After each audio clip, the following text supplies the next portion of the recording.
తప్పు చేసావు గీతాంజలి. చాలా పెద్ద తప్పు చేసావు మళ్ళొచ్చి. రాకుండా ఉండాల్సింది. ఇంకెప్పుడు రావద్దు కూడా. కోన వెంకట్ గారు, మీ పెన్‌లో ఇంక్ అయిపోయింది సార్.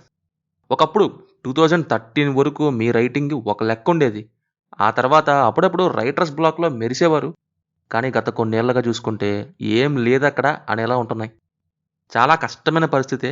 బట్ విషయం ఏంటంటే మీరు ఫస్ట్ ఆ కేఎఫ్‌సి బ్యానర్‌లో ఫిల్మ్స్ తీయటం ఆపేయండి సార్. కేఎఫ్‌సి ఫ్రాంచైజ్‌లో న్యూ బ్రాంచ్ ఓపెన్ చేయండి కావాలంటే. బిఫోర్ కోవిడ్ కేఎఫ్‌సి బ్యానర్‌లో ఒక రకంగా బానే రాణించారు గానీ, ఆఫ్టర్ కోవిడ్డే ఇలా వరసబెట్టి కాల్చిన రాడ్స్ దింపుతున్నారు. ఆ లిస్ట్‌లో ఈ జీఎంబీ ఒకటైంది. కోన వెంకట్ గారి దగ్గర ఒక జబర్దస్త్ షోలో వేసే ఒక స్క్రిప్ట్ ఉంది. మెథడ్ యాక్టర్స్ దయ్యాల డ్రామా కంపెనీ అని. వాళ్ళకి అమ్మేసుంటే అయిపోయేది ఆ స్క్రిప్ట్. ఆ షో చూసే వాళ్ళంతా ఎంజాయ్ చేసేవాళ్ళేమో. మా మీదకెందుకు సార్ వదిలారు? అసలు 'గీతాంజలి'ని టైటిల్‌గా వాడడానికి మినిమమ్ ఇంపార్టెన్స్ అన్నా ఉందా ఇందులో? ఏది గాల్లో గింగిరాలు తిప్పే ఎయిర్ ఫైట్ తప్ప. అసలు 'గీతాంజలి' గోస్ట్‌కి గేట్ దగ్గర ఎంట్రీ ఇచ్చేలా ఏదన్నా ఉందా? కమెడియన్స్‌తో కుళ్ళు జోకులు, క్రింజ్ స్పూఫ్‌లు, అక్కడక్కడ సోషల్ మీడియా కామెంట్స్ నుంచి లేపేసిన మీమ్‌లు, దయ్యాల డ్రామా కంపెనీతో దారుణాలు. చిరాకు తెప్పించారు.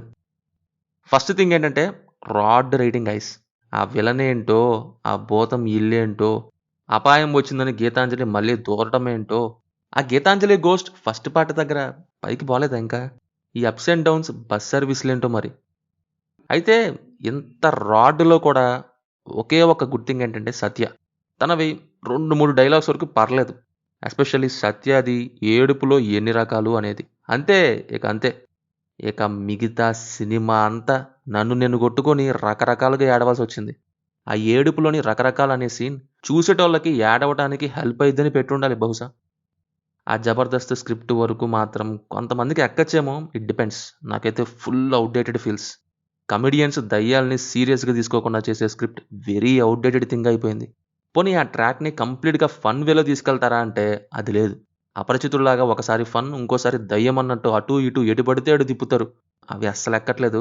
ఒరిజినల్ ఆర్ స్పాంటేనియస్‌గా ఉండుండాల్సింది ఆర్టిఫిషియల్‌గా అనిపిస్తుంది. సినిమా అంతా అదే తీరు. ఒరిజినల్ కామెడీ ట్రాక్స్ కంటే కోనా గారివే పాతవి కొన్ని మీమ్‌లు, కుళ్ళు జోకులు, రైమ్‌లు, క్రింజ్ ట్రాక్స్ ఏసేసిన ఫీలింగ్. పర్ఫార్మెన్స్ వైస్ అంజలి కంటే సపోర్టింగ్ యాక్టర్స్, కమెడియన్స్‌దే ఈ సినిమా. అంజలి ఏదో ఓకే అంతే. రిమైనింగ్ మెయిన్ యాక్టర్స్‌లో కొంతమంది పర్లేదు. సునీల్ అండ్ సత్య వరకు అయితే వీళ్ళిద్దరూ చేశారు. బీజీఎం అయితే ఏదో ఓకే. ఓకే. సాంగ్స్ అయితే బాలేదు.